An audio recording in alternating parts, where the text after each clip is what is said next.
Okay, so this is just going to be an introduction to Module 8.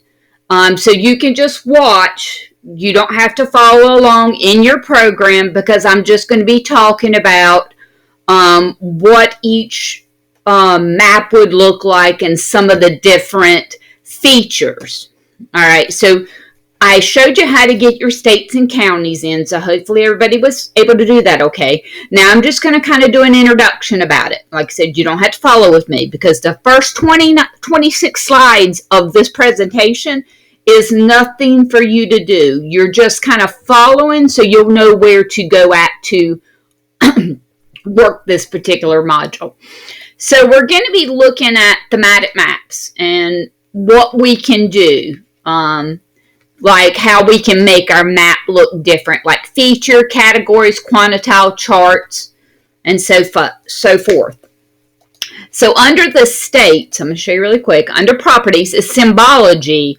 Here's those same features they're talking about, single, categories, quantiles, charts. So with the symbology, I went ahead and changed the symbology to made this clear and made the outline color a little thicker. So that's kind of what they were talking about for that.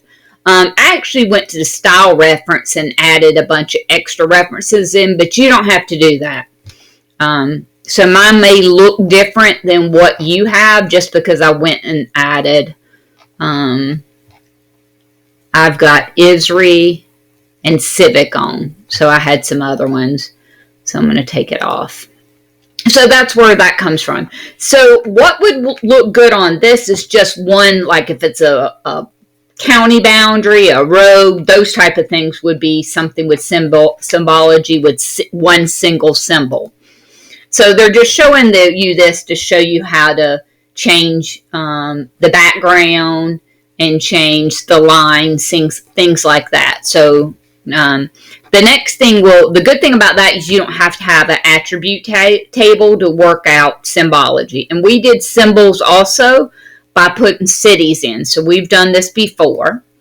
And then this is where I was just showing you could go to the symbol. Like I said, I did have the colors up there, but I changed that. So it's kind of looking a little squirrely different. It's calling them, it's still got that Civic on there.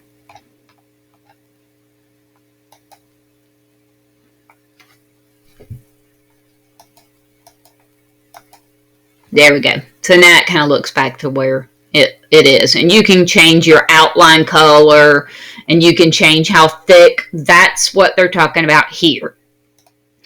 All right. So the next category type, it's going to be category, which is right here.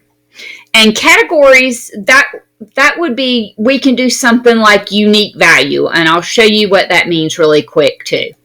So unique value could be right here. You could choose population. And if I wanted to do the population for a certain area and can change like the population, like the bigger the population, the different colors it would show, like this, the highest color. They've got you doing subregion. No, it's in here because I found it earlier.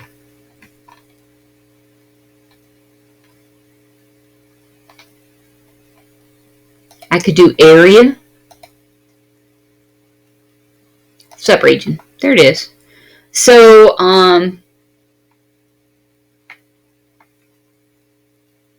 you'd have to add all values.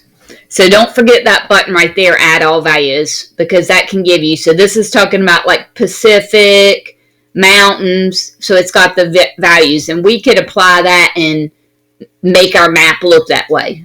I'm not going to do that right now because if I do, it's messing it all up. I'm just showing you what it can do. And it would make different colors for different areas. And now remember, this is states, so it's all the different states in the whole U.S. You can make the whole map look, kind of different depending on what the subregions are.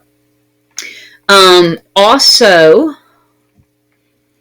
there's zoning. Now, this particular attribute table didn't have zoning, but you could go through there and say maybe you wanted to find out where all